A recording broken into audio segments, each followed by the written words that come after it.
if I had to define what an assault style firearm would be, I would consider it a rifle that looks like the rifles that you would see on TV or in movies, or better yet, the firearms that are allowed to be owned in majority of the states in the United States of America.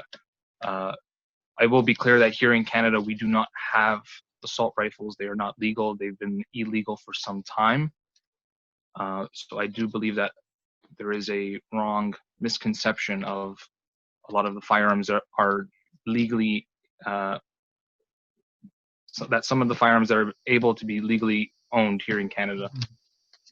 Konstantinos, can you speak to that in terms of, what is allowed in Canada? What do we consider assault style? What do we consider military, prohibited, that sort of breakdown? Sure.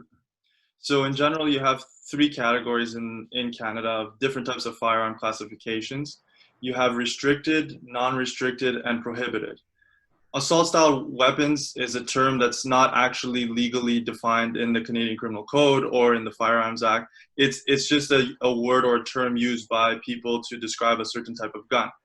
So legally speaking, like Daniel said, these types of weapons, especially these large capacity firearms that can hold large capacity magazines, which is the main reference point of what Mr. Trudeau's ban mentions. His idea for banning these types of guns are because he thinks that no person should own a firearm that's capable of firing many rounds in a very short period of time. So his idea of an assault style rifle is one such as that. The issue with that is the prohibited weapons, which the automatic fire capacity or capability weapons that are able to do that are already banned. They've been banned by the Canadian legislation since the 70s. So no Canadian citizen, not even the police service, believe it or not, is allowed to own a firearm that has the capacity to fire automatically, meaning with the pull of a single trigger, it can shoot several rounds within several seconds. In the restricted category, you have certain types of long guns and you have handguns.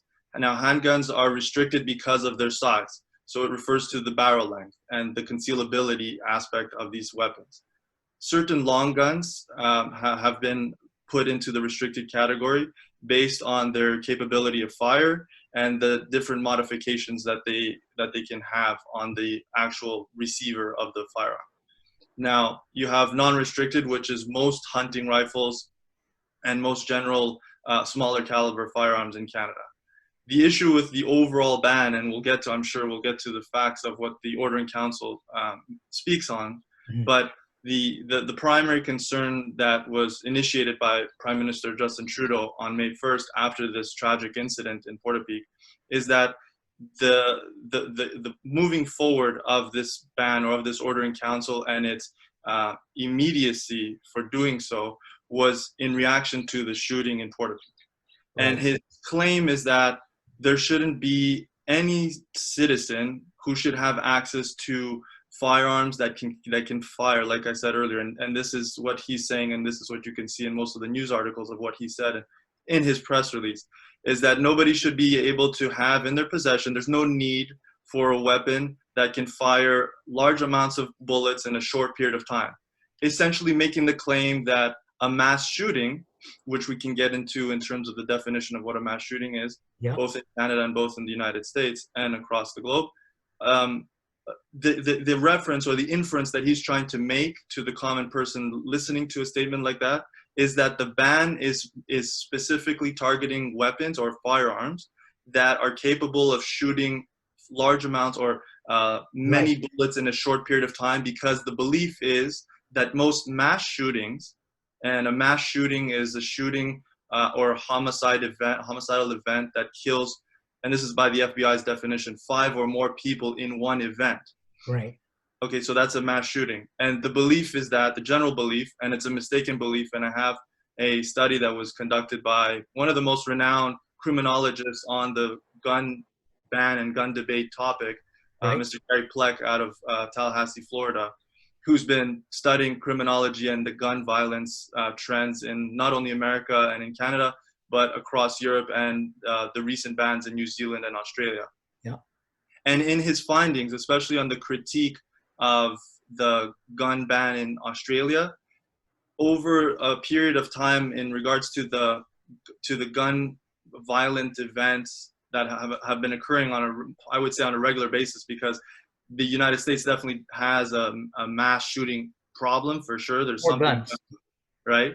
And Yep. so a lot of these shootings have occurred with guns that are capable of producing high firing rates, Yes. but actually most of them are being utilized, or most of those guns don't actually, or I shouldn't say that. What I should say is that the people who are taking part in these shootings are not actually killing people as fast as people think those people are being killed.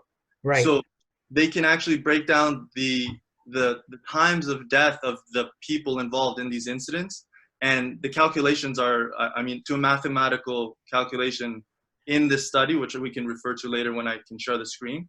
Yeah. But it shows that most of the guns that are being used in mass shootings, and I'm going to make the claim that the incident in Portapique is not by definition a mass shooting, and I'll tell you why.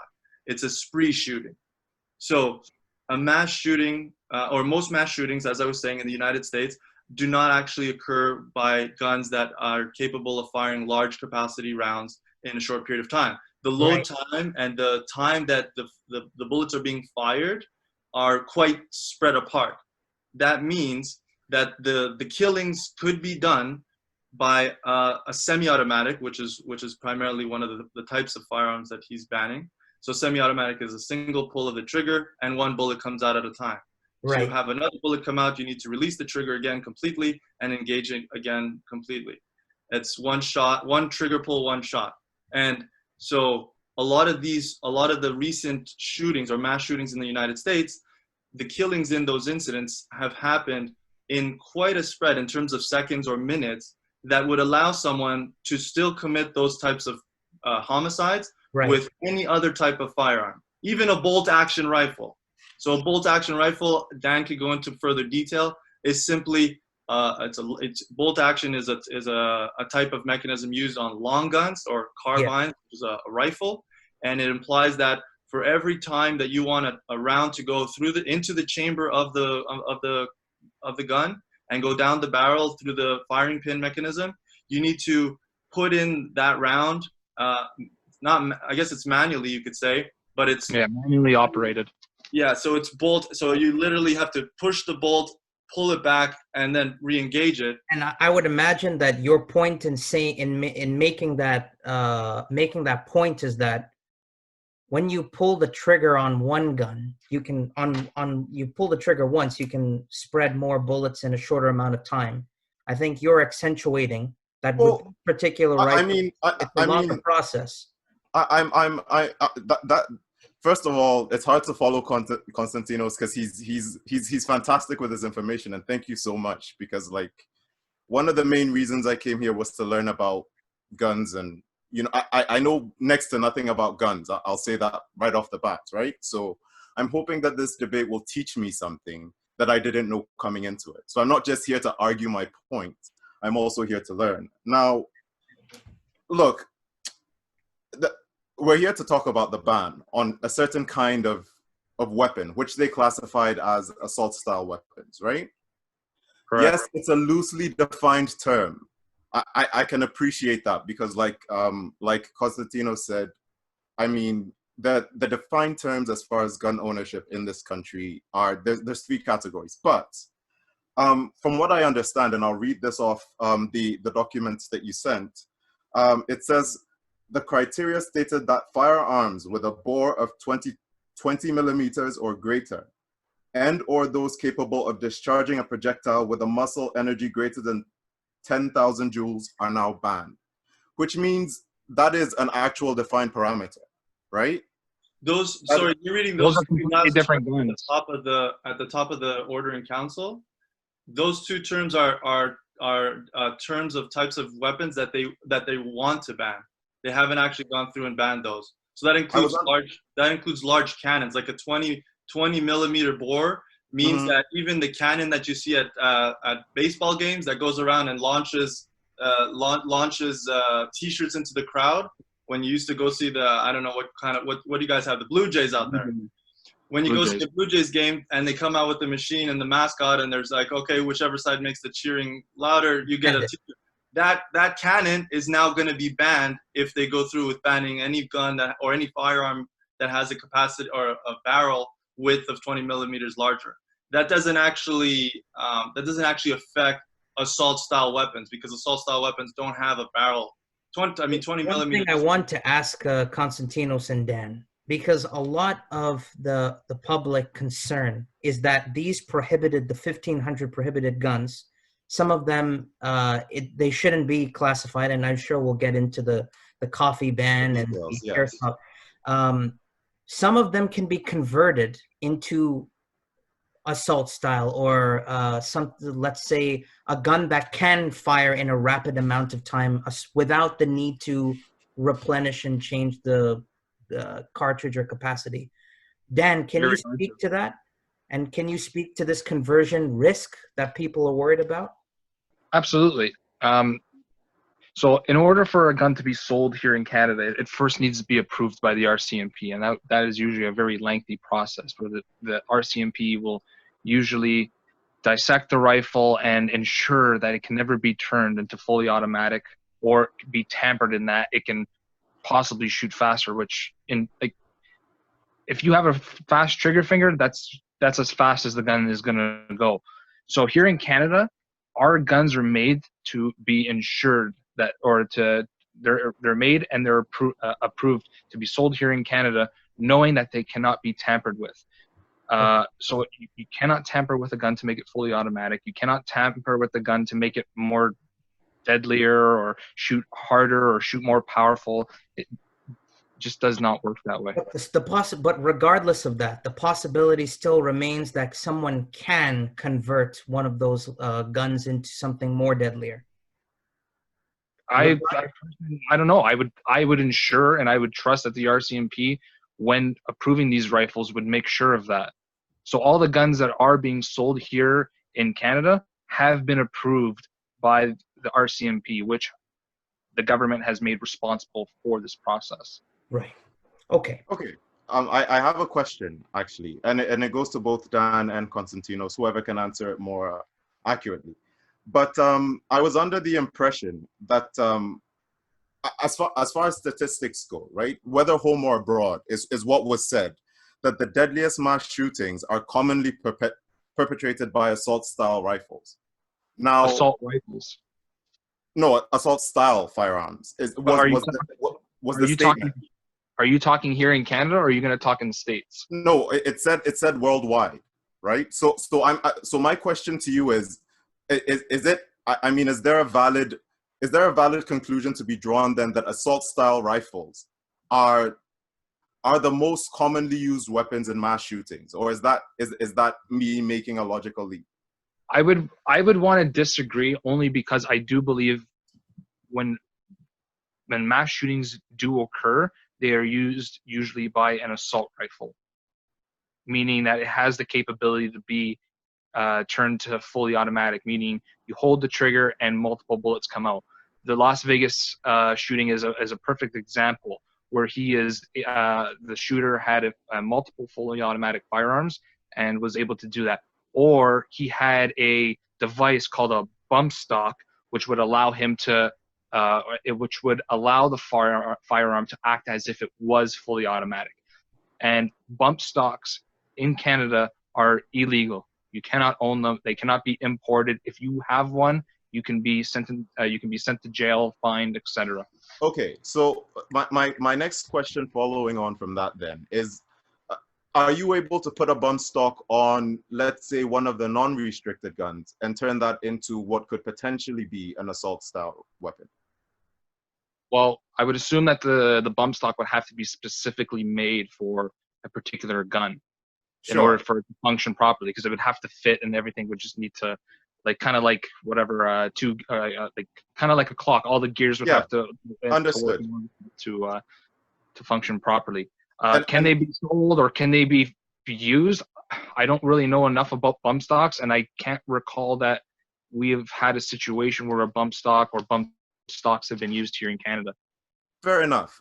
Now, my next question leading on from that would be, with regards to the availability of a bump stock for what the government is terming assault-style weapons, would these be likely more available on the black market or on the market in general than those for, say, the weapons that aren't banned? Are you saying, like, are you suggesting that are these bump stocks made? I'm just asking if they would be more easily accessible than the alternative for, let's say, a gun that isn't on the 1500 list. I'll tell you what's more likely to happen in a situation when you're looking at the availability of a potential bump stock to actually customize the capability of a firearm. Sure. Versus accessing a firearm that's illegal in the country. And I think it's a lot easier because, I mean, most of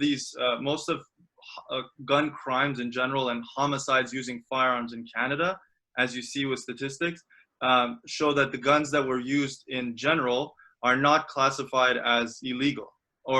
So when someone wants to commit a crime, let's say, and they want to go through with it using a firearm, they're not going to go through the trouble of trying to customize a firearm unless they're an expert in terms of their engineering knowledge. I think it's a lot easier for them to get access to an illegal gun than it is for them to go through the trouble of trying to customize a firearm. Fair enough. But Yeah. I think what might be happening here is that there's a slight conflation. I'm not saying that I'm not talking about gun crime incidents. I'm talking about the potential threat of an assault-style rifle. So an assault-style rifle, how much more threatening can an assault-style rifle be if you introduce a legal one into the illegal market, or if you attach an illegal component to it? Does the lethality increase tenfold, or does it increase twofold? And is it easier to get attachments that will increase the lethality tenfold for an assault-style rifle than it would be for most of the other guns that aren't banned? The only thing I could say to speak to that regard is that I can say with almost absolute certainty that there is no actual evidence in terms of statistics on that type of information in Canada, at least. Yes. So, gentlemen, Canada, there's definitely no empirical evidence that shows the prevalence of any type of customized attachment that people use in firearm use to commit let's say a mass shooting or a spree shooting Sure. type of incident. I think the point that you're trying to harp on is a very fine one, and I accommodate you for that. I commend you for that, but I think it veers away from the main issue, which is whether guns in rightful hands and guns in unrightful hands are the same thing. And the point of the ban and the Ordering Council, which we'll get into, I'm sure, very shortly, is that it targets guns that are registered, right? So this is the very broad stroke. It targets also non-registered guns. Like some guns that it targets are non-registered. It doesn't, and I'll explain it to you very simply. So this is the very large, or the very easily misconceived idea that people have that are pro very blanket gun bans. So Sure. The difference between some type of gun legislation and an absolute ban or an absolute recall on majority of legally owned firearms that go from one day being legal to the next day being illegalized because of a change in legislation. The difference is simple. When you're talking about guns and you're saying that, let's say initially it was 1,500 when he came out with the Ordering Council. Yeah, it was 1,500 variants and variations of assault-style rifles. Now, if you look at the exact numbers on Stats Canada, it shows that majority of them are rifles, and that's what an assault-style rifle is. Handguns are not assault-style. It's just not. It's just not a connection that you can make. Other types of cannons, other types of guns and firearms that are also included in the ban can in no way, shape, or form be related to any assault style. And so these guns that are being illegalized now from day to the next are guns that, yes, if someone is in possession of them at that point after May 1st, it is illegal for them to sell and to distribute that gun to someone else.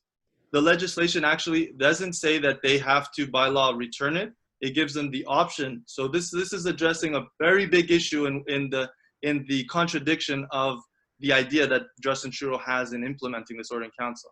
So the Order in Council actually demands that any legal owner, so the people who legally own these guns, and the people who legally own them have to have a possession and acquisition license. And to get a possession and acquisition license, like Dan said, you have to go through the training with the RCMP. They do a thorough background investigation to initiate your clearance. Before that, you have to do, if you're getting a restricted firearms license or a non-restricted firearms license, you can get both if you want. It's a 2-day course. And you do the course. It's a theoretical and hands-on practical knowledge-based course. I've taken it, Dan's taken it. I'm assuming the other 2 participants in the debate haven't, but that's okay. So you take this course, you apply for your possession and acquisition license because you need one of those to actually possess and acquire a firearm. Yes. Because you cannot own or you cannot be in possession of a firearm in Canada without having a possession and acquisition license. We established that. So once you get the possession and acquisition license, every gun that you get, that you purchase, whether it's online, through a gun store in physical contact, like you go in and pick up a gun at a gun shop in Canada, at any of one of the gun plants or gun stores or gun shooting ranges, you have to, it gets processed, the application for that gun gets processed, the RCMP is made aware of it. So it's not like you could just pick up a gun and nobody knows about it. So it, in fact, is in a way, it's still registered because there's knowledge and there's information that this gun is now in your possession legally. So when you implement an Order in Council turning against the guns that are currently legally owned, you're in fact trying to take back the guns that are owned by people who have gone through the rightful process of purchasing and acquiring these guns. But I have a question, right? So are you talking about restricted or non-restricted? I'm talking about I'm not talking about both. Both restricted. Okay, so restricted doesn't mean that they're illegal. No, I understand that. My point is that at least as far as my understanding goes, for non-restricted guns, you don't have to register ownership of a weapon. That's right. You don't have to register ownership, but the fact that you're purchasing or acquiring that firearm is made public. Like the RCMP has knowledge that you own that gun. Okay. I mean, so sure, if they asked for it, but they aren't, like, that information isn't volunteer to them, right?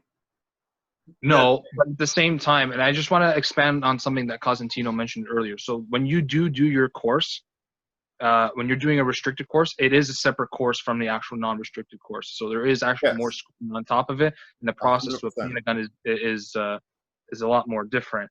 Now, to what you were saying with these guns, every time you buy ammunition, that is recorded. So my gun, my hunting rifle, or my semi-automatic hunting rifle may not be registered, but every time I go and I buy 1 box of ammunition, the RCMP is notified at the time, the day, how much ammunition was bought. So even though they don't know what type of gun I have, they have a general idea of what caliber and possibly what kind of fire. Ammunition. Pardon? And the amount of ammunition. Yes, it has to say how many boxes and how many boxes or how many rounds of ammunition were contained in this box. Now, you want to draw our attention to something. Sorry, Dan, did you have something to conclude with?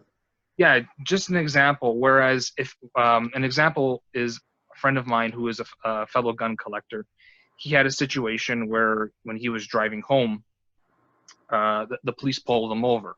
And there happened to be an incident with like one of the hunters or whatever, and they managed to find the casing for the cartridge, and they managed to find out what type of cartridge it was, and they pulled him over because it has the RCMP has accounts of him using the same type of ammunition. So they pulled him over. They asked what he was doing in the area, and they wanted to make sure that he wasn't involved with whatever crime or with whatever misunderstanding was happening. Mm-hmm. So even though they don't know what type of firearm you have, they have a general idea of what firearm you have. They have a way of tracking casings back to you. right? And Like Exactly. that's the I can primary understand purpose of that. that one of the problems with Mr. Wortman in Portapique was that it was an illegally owned gun, so Right. the trackings of what he had was not within this They register. could, yes, they couldn't track it. Now, one other thing that I'd like to say, and I know Nana and Konstantinos, when you were both interchanging, there's one thing I want to make reference to with regards to the amnesty order. Now, the amnesty order, it addresses specifically mass shootings, right? And I know Konstantinos was drawing to us the distinction between mass and spree quite eloquently. I do want to say that, and we will, after our small break, after we conclude our establishing the facts, I do want to say that we will be addressing gun violence. Now, gun violence, as we see in Toronto and Montreal and Vancouver to some extent, is different from the mass shooting that we saw in Portapique. There's a clear distinction that the amnesty order is addressing. Now, when we get into our first debate topic, we will be addressing gun violence in general, because the amnesty order also says that it is addressing violence perpetrated by guns. Now, as Konstantinos was harping on, the one of the self-contradictory elements of this order is the fact that it uses gun violence as well as mass shooting interchangeably. But that's neither here nor there. For now, as I've hinted to, we're going to talk about one last thing in this first segment with respect to establishing fact, and that's namely the media outlet of the Portapique massacre. Now, as I've understood, and I'm sure we can attest in our own understanding, the way that the media has portrayed the Portapique shooting was that it's a shooting, but actually some of the deaths were caused by arson. So, Konstantinos, can you speak to, crazy theoretical theories aside, can you just speak to the raw fact of media versus what actually happened? So the shooting in Portapique, and you see